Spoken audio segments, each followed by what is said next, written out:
Welcome to The People's View, a program dedicated to discussing local, state, and national issues and their effect on the American people. The People's View provides a platform for state representatives and national figures to present their viewpoint. Whether it's social, economic, or financial topics, you'll hear it on The People's View.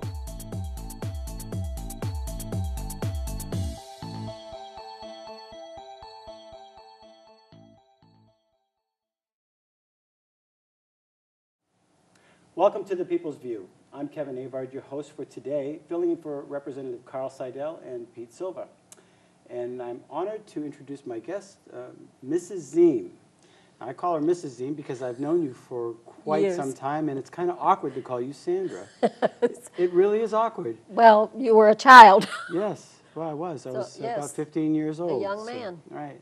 Well, Sandra Ziehm, welcome to the show.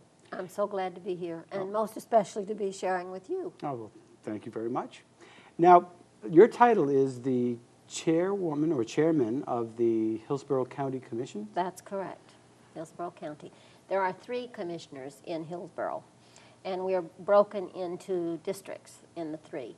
And the district that I represent is Nashua, Hudson, Pelham, and Litchfield. With the redistricting, it changed this year, and Litchfield was added and Hollis was taken away. So I have 4 towns. Then we have Commissioner Holden, who has the Amherst group of towns, if you will, and then we have Tony Pappas, who represents Manchester and a few of those surrounding. So, and it's interesting, because there are 3 of us, 2 is a quorum. Oh, and interesting. it's very interesting when you get into the practicing, because with the transparency that we are supposed to have, we have to be careful that 2 of us don't have any conversations about county business, if you will, without the other one present, because it could constitute what would at least appear to be a conflict of interest. Yes, so let's talk a little bit. I'm sure you have a ton of information. I notice that whenever I get the packets from the county, my eyes kind of glaze over at looking at all these figures, and I wonder, wow, here's another set of things that I have to go through being a state representative. But it's important that the people understand how their county government works for various reasons, because their taxes are affected by that. Many decisions are made on the county level. Can you tell us, educate me as a novice in the county, why is it important to get involved? Why is it important to know what's going on in county government? Well, the important thing is that you have to make decisions that affect, I guess the best place to start is to say that we have like 7 departments that come under the county. The ones that I think of quickly off the top of my head, the Hillsborough County Nursing Home, which is in Goffstown, the Department of Corrections, which is the Valley Street Jail, and then the Registry of Deeds, Hillsborough County in Nashua comes under us, and the county attorney, and they of course represent abuse victims, and then the county sheriff, and then we have the Conservation Commission, we have the UNH Cooperative, and we even have Meals on Wheels, which comes under St. Joseph's. So we have, all of those are part of the budget. Our budget this year was $83,132,141. Mouthful, right? Right. But basically you could say $83 million. And that covers the costs of all of those departments. So for our viewers, somebody just tuning in, had no idea what the government's all about in the county government, where does that money come from? The money? Yeah. Oh, well, we get interesting. It's interesting to me anyway. The nursing home is subsidized by the federal government. We get approximately $30 million of federal dollars for the nursing home. And the interesting thing for me, Kevin, is that if you multiply, that's 1 county. There are 10 counties in New Hampshire. So if you only assumed that those counties were going to get $30 million as well, times 10, and then you multiply that, and we're a very small state, obviously. If you multiply that times 52 states in the United States, you see very quickly how many federal dollars are subsidizing our nursing homes. And most of it is Medicaid. We have three payments in the nursing home: Medicare, Medicaid, and private. The Medicaid is by far the largest portion of it. And private is, of course, the smallest portion, being the most expensive as well. And so $30 million right off the top comes from there. And then I think it's like $44 million that comes from the taxpayer. So when the cost of health care goes up, that really affects the budget. Absolutely. The interesting way you're saying that, the interesting way it affects it to me is at the Valley Street Jail. You have to understand, if we arrest somebody who has HIV/AIDS, or if they have diabetes, or if they have whatever ailment they have, once they come into our jurisdiction, we are responsible for providing all that medical. And sometimes it's horrific. So for one patient, it can be thousands of dollars in a month, every month. So if they're there a year, you can see how quickly that adds up. How do you plan on that? How do you plan on that from year to year? If there's an influx of sick patients or sick prisoners, or more people retiring and actually entering into the system, how do you plan for that? Is that what's done on the county level? Yes, that's done, of course, at the department. We have a very competent superintendent of corrections, David Dion, wonderful man. The county's actually very lucky in that we have some more than capable people running our departments. And David Dion is a wonderful man. He has my greatest respect. You can, when you go in that jail, you can eat off the floor. They do, I'm serious. I believe you. And I'm very particular about whose floor. Right. I don't eat off just anybody's I just floor. hope you don't end up there. That's all right. I certainly do too. Right. And I'm pretty old to be going there now. Oh. But they do things like really interesting to me. They have every year, they have a garden. And they cultivate their own vegetables. And so a lot of what they eat comes right out of their own garden. So that they do these kinds of things to make that dollar go further, if you will. And I have to tell you that Hillsborough County, we are the only county in the 10 counties in the state that I know of that have a reserves. We have consistently had reserves. And what that means is when we do an improvement, we don't have to go and borrow that money. David Fredette, the treasurer here in Nashua, interesting thing that he shared with me, if the school district borrows $10 million and they borrow it, it ends up costing them double, 20. So if we had to do that, it would cost us double. So Right. we save a lot of money by trying to keep enough reserves so that when things come up, we don't have to borrow that money. Are the reserves dwindling? Absolutely, they're dwindling. Why? At one time, why? That's a good. Are you trying to corner me? No, I'm not. I'm asking. I'm just trying to from a layman's perspective, I'm just trying to get an idea of a snapshot of the general questions that just come across. No, it's actually a good question. Which will lead to a problem, obviously, that we're going to try to solve. But why are they dwindling? There are no simple answers, but the expenses are increasing, obviously. For instance, we have more baby boomers, so there are more people in the nursing home, and it goes on how many. At the Hillsborough County, we have a maximum capacity of 300, and we stay at 280. I mean, since I've been on the board 2 years, I haven't seen it under 280. So we pretty much keep it right up at the top of what we can capably take care of. So as you have more people, your expenses increase. At the jail, for instance, and another interesting thing about the jail is these difficult times, hard economic times, make people do desperate things. Right. I have heard of people who picked up a brick and threw it into a window to get arrested so that they could go to jail. To eat? Not just to eat, but in the winter. Winters are brutal in New England. And if they're sick, they know they're going to get medical attention. So you know, it's a sign of the times as well. That's the increased cost as well. So we have a maximum capacity there, I want to say, of 600. And we average, well, right now I think we have like 560.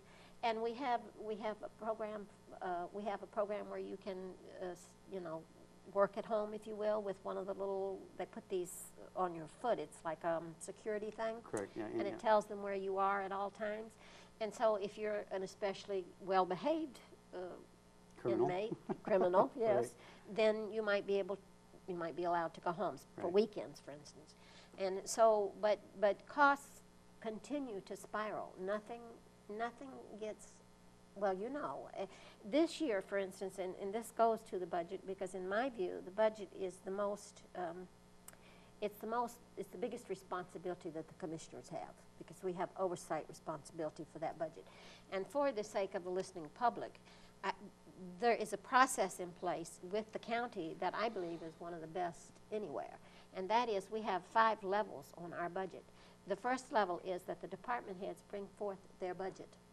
And so that's the first level. The second level is that goes to the commissioners, and the commissioners oversee it. And the commissioners say, all right, I think this is acceptable, but you have to cut this. Or why are you charging me this for this? And from the commissioners, it goes to the state reps. And within the state reps, they pick out committee chairs. So the Department of Corrections would have a committee chair, the Hillsborough Nursing Home. Each department would have its own committee. And so the committee then oversees that budget and makes recommendations. From there, it goes to the executive committee. Right.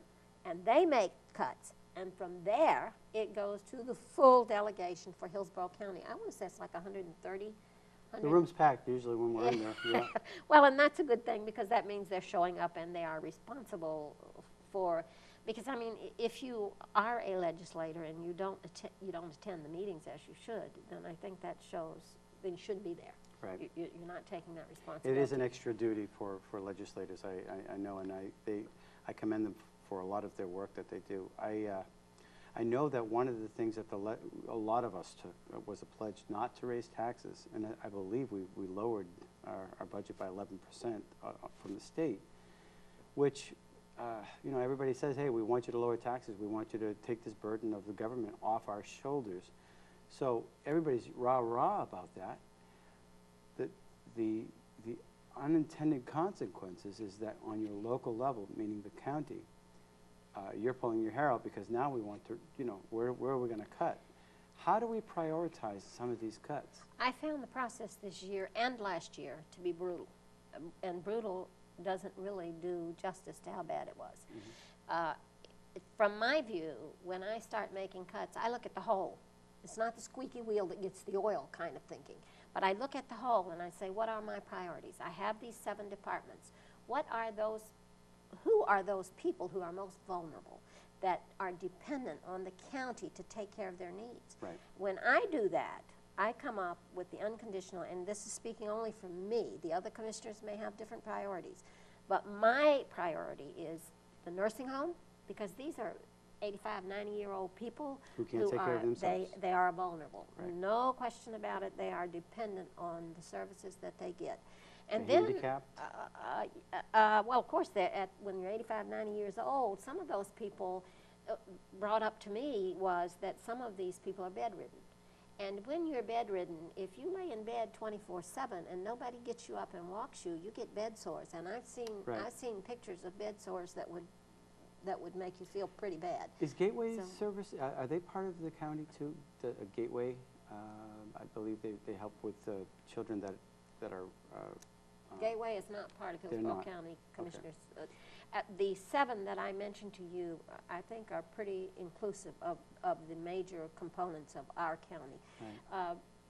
The budget, though, going back, I think it's really important that people, this year, for instance, Meals on Wheels was volatile. You will probably remember there was a big article in the paper that, in fact, it was very negative for me, that how did, basically, I think it epitomized me as having no heart.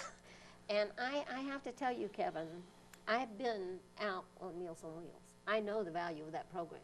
I've seen the people who are dependent, who don't go out of their room, and they have one person that they see a day, and it's the Meals on Wheels person. Right.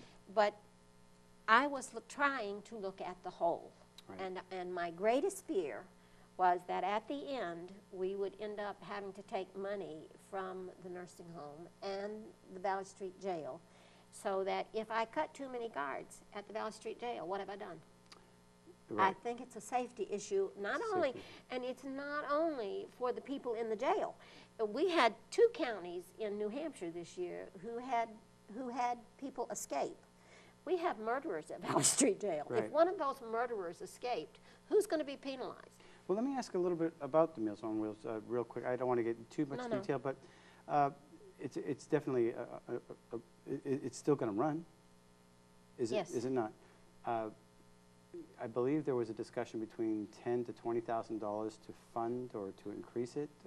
Is that what my understanding was? No, well, actually, the way it went this year was it was reduced last year.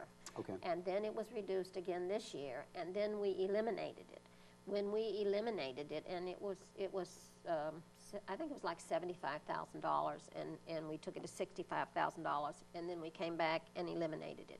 Again, my thinking was that if I have to choose between rolling Grandma in the wheelchair out into the street and taking away from Meals on Wheels, then I have to vote in favor of Grandma. So was there any middle ground? I mean, wasn't the administrator being paid $75,000 at Meals on Wheels? Yes, well, couldn't or we better? thereabouts, I would say that she's making. She's a lovely lady, and she does a wonderful job with that program. I tell you that unquestionably she does. But it is not up to I don't have the prerogative to reduce her salary. Right. That is not within the commissioner's authority. The only authority I have is the budget for the county, and that's the only discretion I have over Meals on Wheels. And Meals on Wheels, my understanding is that sometimes they start off with a little help, and then eventually they're able to raise their own money. And so I was hoping, and I give every year, I donate my check. It's not a big check, but it's within what I can afford. Right. But I feel like I'm doing what I can do. And because I do care about those people, I wouldn't want anybody to think that I didn't care about those people. I can personally vouch for you. So Thank you, Kevin. I can personally vouch for you appreciate that. and your character. I just think that people need to understand the difficulties at rising, both on local and the state level. These are not easy decisions. Nobody wants to throw anybody out, but people have to understand that there's not a blank check. Eventually it runs out, whether on any level in government, and if you don't rein it in, that horse is going to run and run rampant, and you're not going to be able to recover if you don't have the money. States and areas are going bankrupt. So we have to rein it in. One of the ways of fixing this problem, it seems to me, is by attracting business to New Hampshire. We have to grow the state so that we can get new revenues to help fund our government. I won't argue with that, Kevin, and certainly that goes to who's going to be the next governor, in my view. Who do you support? I don't want to. I'm an Ovid. I'm Who? on the Ovid Lamontagne. I just wanted you to say it twice, that's all. Well, only because I have a relationship with him based on, you probably know I'm on the school board, and the school is, I'm very passionate about the schools because they're our children. They are our next generation. And he was involved with education. And Right. he had all the right answers. I tell you that honestly. Very few of the candidates that I spoke to really knew about education, because education, it's very convoluted, and there's a lot to get your arms around. I've been on the school board 7 years, and I'm just now feeling comfortable to feel like I know enough to step out and say this is what needs to be done, because I don't want to be irresponsible about loose lips sink ships. Is Right. that what I want to say? And I don't want to sink any ships, especially not my children. Right. Well, I'm just curious, what are some of the areas in education that you feel need to be looked at and reformed? I would tell you, just again, it's only my way, but I would tell you that the federal government has far intruded into our schools. Far, far, far, way too far. They need to leave us alone and let us. With the unfunded mandates? that Well, they're all- the thing is that we only get limited dollars, just like the county, and yet those dollars, for the most part, are mandated. So the discretionary funds that we have are very limited. And so I think that one of the things that needs to be done badly, and this is a controversial thing, I admit it, and all I ask is that when people disagree with me, they acknowledge that my opinion is not a selfish opinion. It's based on what I think is best for the Yeah, children. don't throw hate, just have a conversation. And that seems well, to be, I want there doesn't people to seem to be know. any middle ground here. It seems to me that Well- whenever you attack the system or ask for an honest debate, people get very hateful. They do.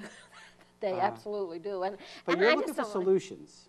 Well, I think that with special education, and I say this honestly, I think that special education, we have let political correctness go way too far, in my view.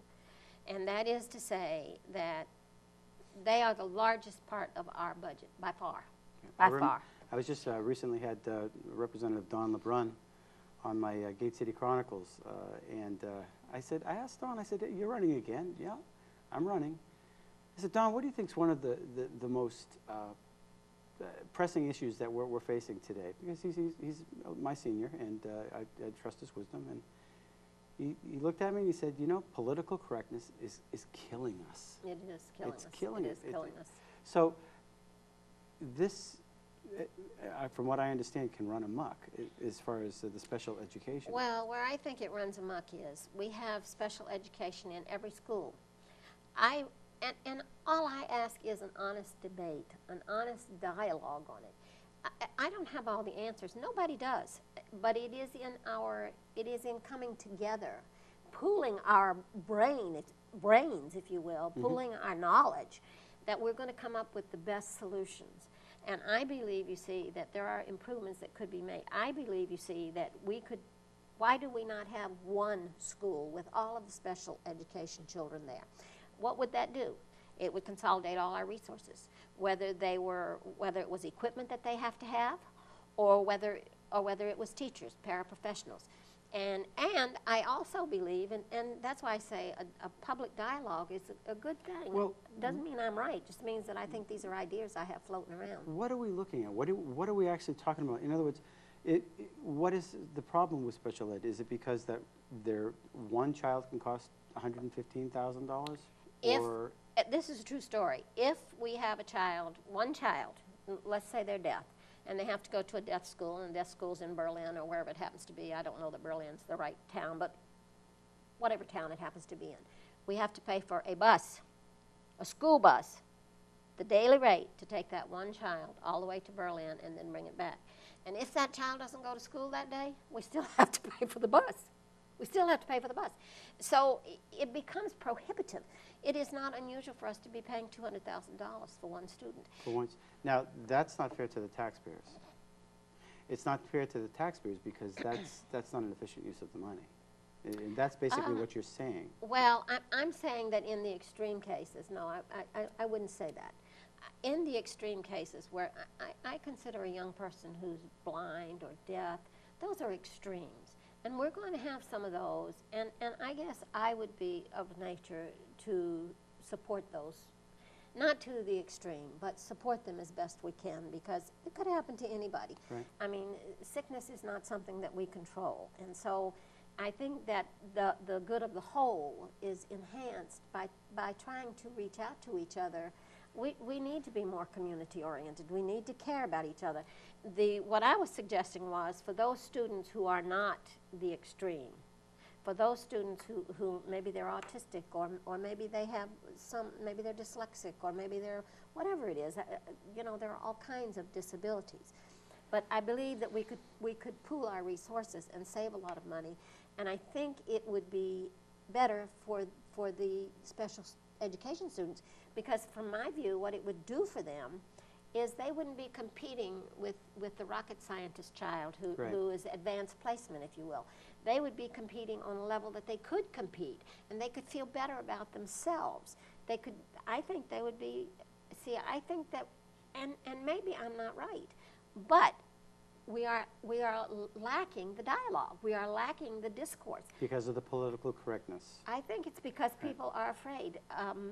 On my 7 years on the school board, the one time I have been attacked most was they quoted me in the paper as saying that I wasn't going to support special education. But nobody's saying that. Nobody would ever say that, and I know that's not what you're getting at.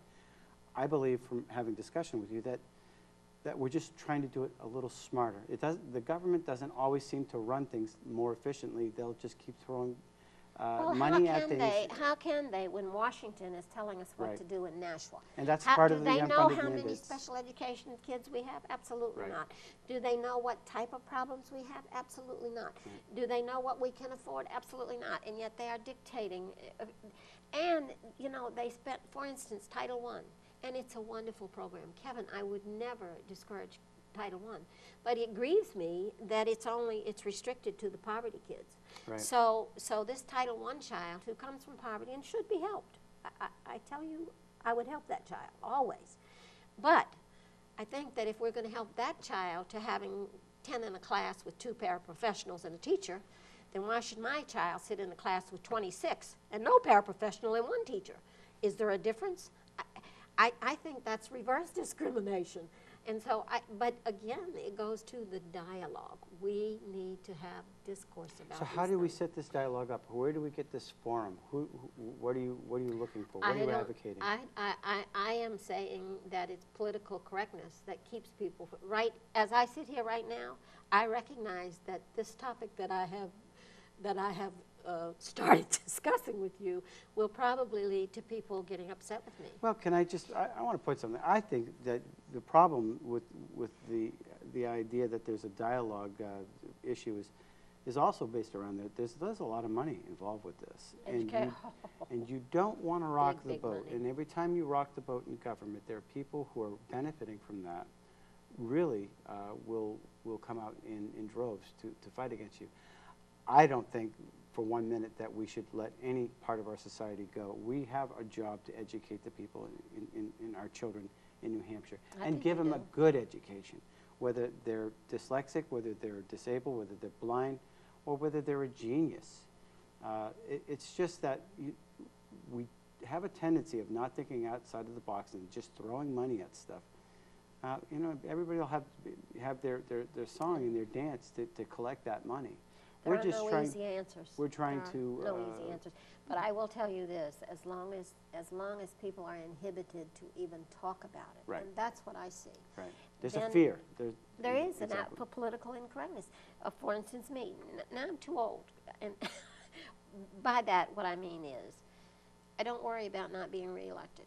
I tell myself, Sandra, you live within your conscience. If you can get up and look in the mirror and feel good about who you are. And that's refreshing. Well, I just tell myself, feel good about what you're doing, because if you don't, it's not worth being there anyway. Right. So, and when the people feel I'm no longer effective and they don't need me there, I don't want to be there anyway. So I tell myself, you do what's right. You follow your conscience and you try it. But I will tell you that our classrooms are suffering. Our classrooms are very needy. And I went to the It's not because of the special ed, is it? It's a combination of things. Okay. So what's another area that we can improve in? Well, again, we have the size of our classrooms in Nashua is horrific. In our kindergarten classes, we have 23 to 26 kids. We now you may not a kindergarten class. Those are 5-year-old kids. So when they go out to play, they have to have their gloves put on, their hats put on, their boots put on, and their coat put on. That's 4 things that each one of those 24 kids have to have put on by one teacher. How long you reckon it takes her to get them all ready to go out? And then how long to get them back in and get them undressed again? And so I would suggest to you, one of my pet peeves is that whenever we lay people off, it's always the paraprofessional. We're paying those paraprofessionals under $20,000, but they're the first person to go. That makes no sense to me because they're invaluable. Those people, many of those people also have degrees, and yet they're working for under $20,000. If it wasn't a heartfelt conviction that they wanted to be there helping those kids, for that kind of money, they just wouldn't be there in my view. What's the alternative? What, they could get a job somewhere else where they don't have to. No. What's the alternative to laying them off? Where would you see a different... who would you lay off, or what would you do instead? Well, would you reduce a salary from someplace else, or would you? I'm asking you a loaded question. You're leading me into the valley of temptation. I am. And it is, people who know me know that I am opposed to the high salaries. We cannot continue to pay these salaries and do justice to our kids in the classroom. There is just no way. 80% of our budget is salaries. Those, once they get hooked into a salary, we can't change it. Now, are we talking administrative salaries or well, superintendent salaries? Administrators are unaffiliated, and in Nashua they don't have a contract now. And so we do have some discretion over them. But the argument is that if you're giving, the argument is compression, and you've heard the word compression. Well, they feel, for instance, and this is a true story, about 3 weeks ago, we hired an assistant principal. She was a teacher. She had been a teacher for 2 years, so she was relatively inexperienced. A good teacher, though, competent, capable, caring individual. Great respect for her, personally. We hired her to take an assistant principal job. She was making $43,000. When she went to the assistant principal, we gave her $71,000, which is like a 40% raise. Now, I don't know how many 40% raises you've seen lately, but I haven't seen any. And it grieves me. And so I said, I think this is too much. Well, the lowest paid assistant principal we have makes that much. We can't ask her to take less. I said, why not? I bet she'd be very happy to take $10,000 less. She'd still be getting a whopper raise. Well, we want to pay our teachers good salaries. That's how This we is keep. not a teacher now. This was going from teacher to assistant principal. Right. And again, it was unaffiliated. And I'm not, you have to understand that that 71 is without the 40% benefits. So she's costing us 40% more because we're paying benefits. So 40% of 71 is $28,000. She's really starting off costing us $100,000 because any of the salaries you hear do not include the 40% benefits that we pay in addition. So what would you have had her more on a sliding scale, or a 20% Well, you know, it's increase? interesting. What they asked me at school board, the other school board member said to me, well, Sandra, how do you hire people at your office? Don't you look around and see what the other ones are paid and pay them accordingly? And I said, I look in my checkbook, and I say, how much money do you have to pay, Sandra? And then I say to them, this is what I have. I would love to offer you more, but I can't afford more. If you want to take it, I appreciate it. But if you can't afford to be with me, I understand and I appreciate that too.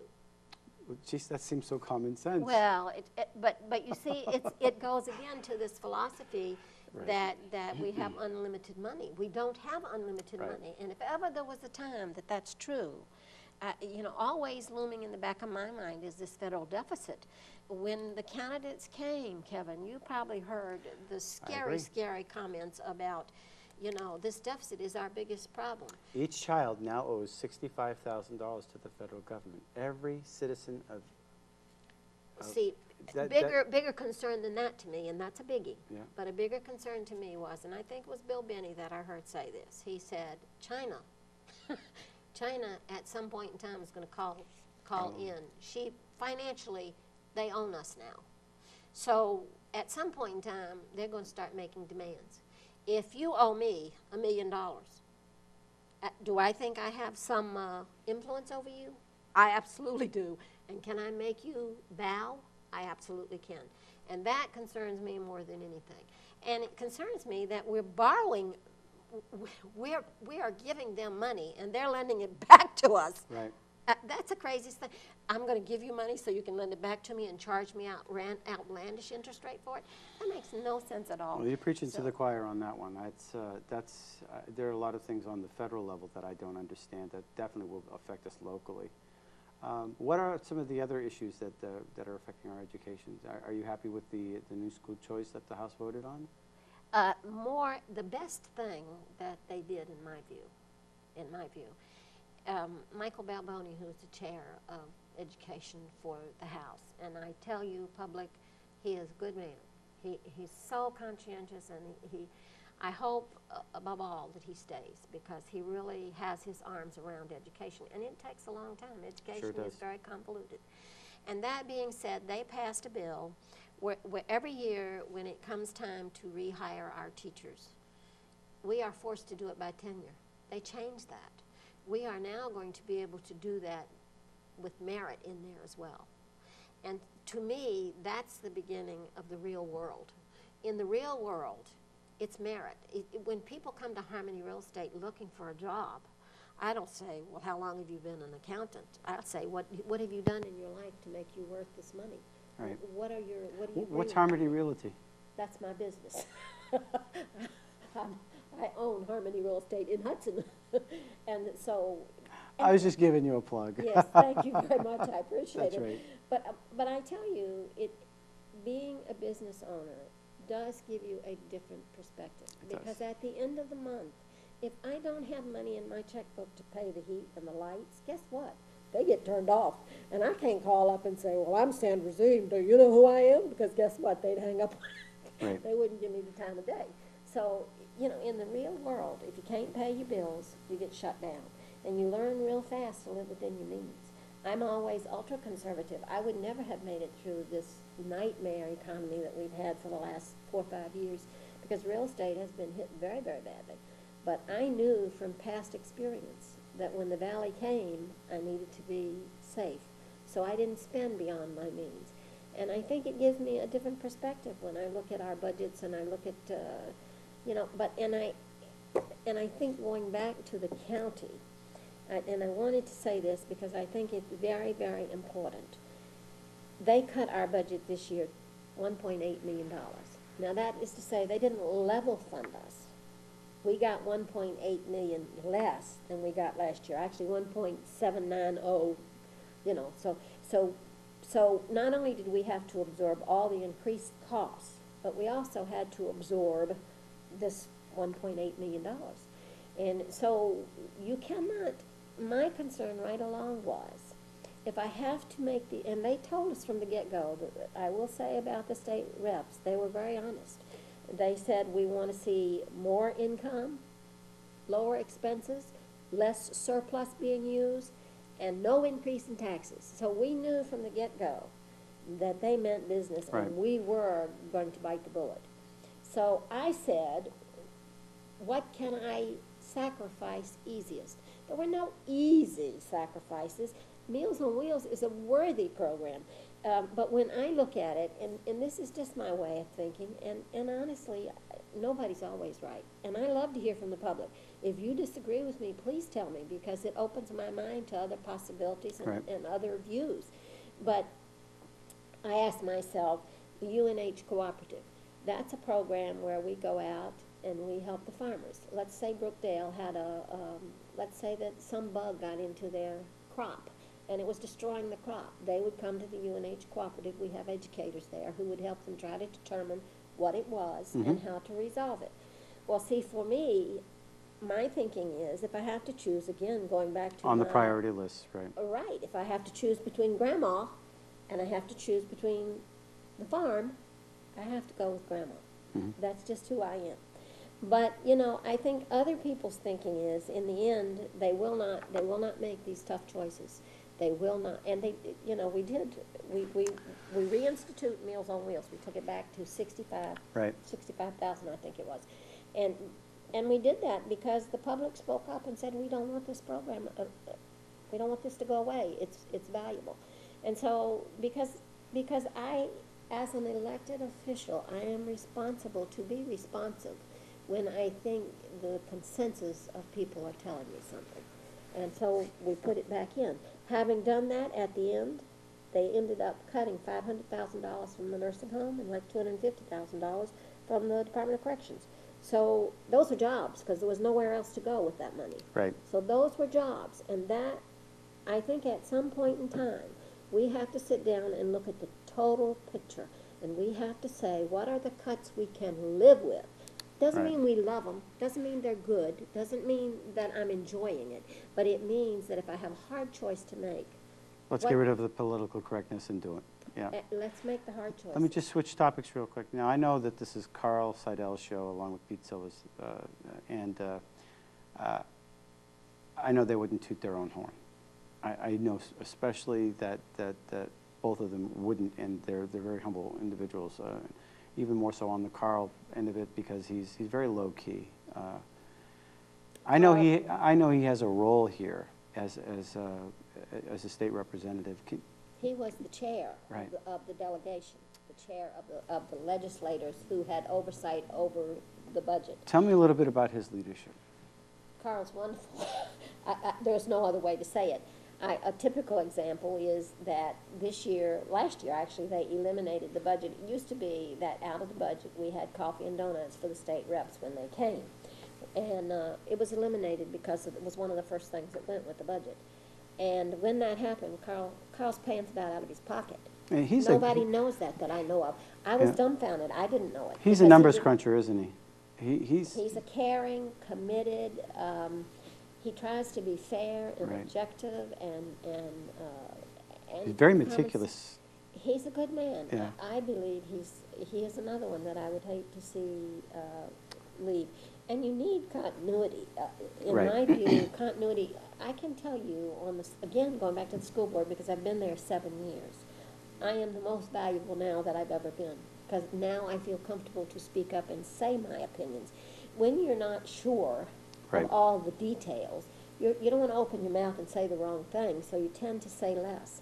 But as I've gotten more confident in the things that I believe, then I've had the courage to say them, because I was pretty sure they were correct. I can totally relate to that. Being a Continuity, yes. state rep in my freshman year, I am now running again in Ward 1.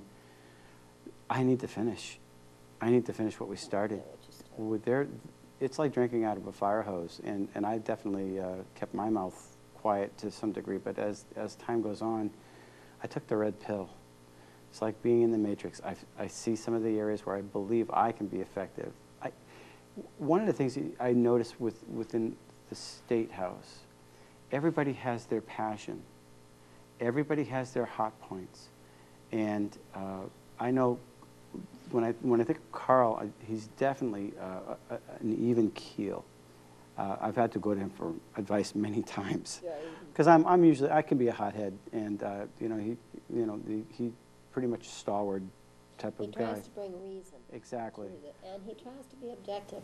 And I've never seen him be discourteous. Not at all. On either party side. Nope. He is very courteous to every member of that body. Right. And that's a gift, because we do need to work together.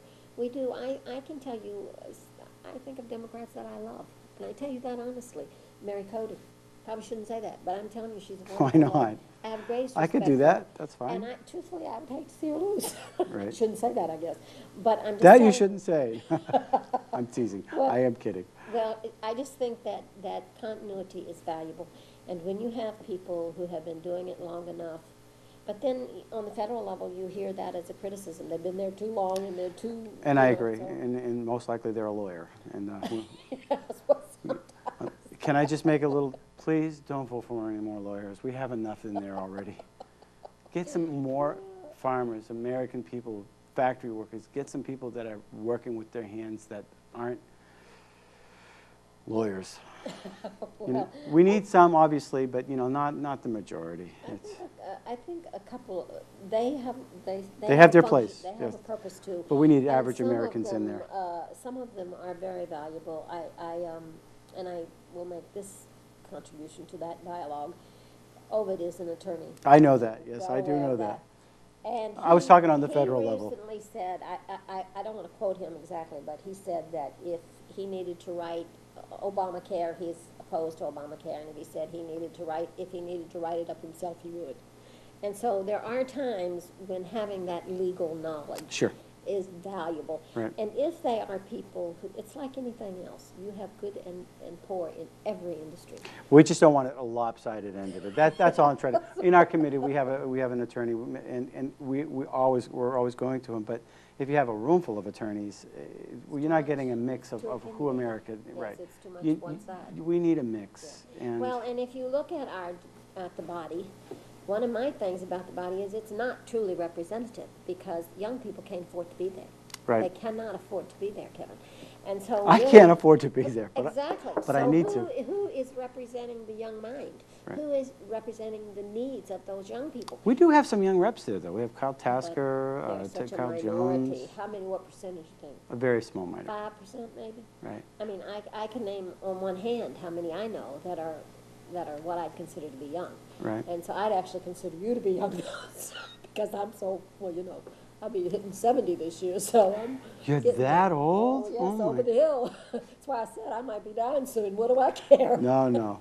You're not. So what are some of the final thoughts that you want to leave with some of our viewers? Some couple salient points that's really pressing on your heart. Well, one thing I would like, participation is so key. The more people when you agree with me, I love to hear that. But I need to hear when you disagree too. And not only, but if you agree with me and you disagree with the others, then you need to tell them that. It is very important when you disagree with the people who represent you that you let them know that. Right. It's not easy to do, but it is valuable. It lends so much to the process, and when that part of the process is missing, That's why I was saying earlier, I would love to see the county commissioner meetings publicized. Right. Transparency. If you don't know what your elected officials are doing, how can you hold them accountable for what you don't even know? Exactly. So I would love to see Concord, all of those meetings, even the committee meetings. Someone said the committee meetings are most important. I agree with that. I know that Dick Gagnon has brought the cameras to our Redress of Grievance Committee, and we've actually posted them on YouTube, some of these meetings under Speak Up, just to keep all the facts there. It's very important. I'd like to see it in the courtrooms. Why not? Let's have the courtrooms, let's have it documented, unless there's some sensitive areas where, you know, some victims might be hurt. But let's have things established. Transparency, I've known that on both sides people are running on it, but let's actually vote for it. And let's all try to work towards being transparent. Right. A Telegraph reporter called me just recently, and you know, always when they call, part of your brain says, what do they want to hear? And then the other part says, but what do you believe? What is your real... And the other part is, what are they going to actually say? How's it going to be misquoted? Yeah, can I just actually give that to you in writing, please? Well, I tell you, Mike Brindley was the Telegraph reporter for the school board for years. We only just lost him last year. At least 5 years I sat with him as the reporter. And I honestly can tell you, in the 5 years, he never misquoted me. And I used to say to him, Mike, say what you want. If you quote me correctly and I kill myself, Ooh. it's my fault, right. And I won't hold it against you. But if you misquote me, I might come and get you. Yeah. and he say what you want, but don't misquote me. Please don't. And because, you know, they're human too. We all make mistakes. But Mike, I have to say, I have the greatest respect for Mike. Good. He was a really good reporter. And now I think he's doing the social... He's on the social blogging end of it, or, you know, because it's all gone. Sipping martinis. No, I don't know about that. I think he's actually, though, into because the Telegraph has an online that's really quite active. Yeah. It's amazing how many people get into that. I'm not a geek, so I don't get into a lot of the stuff.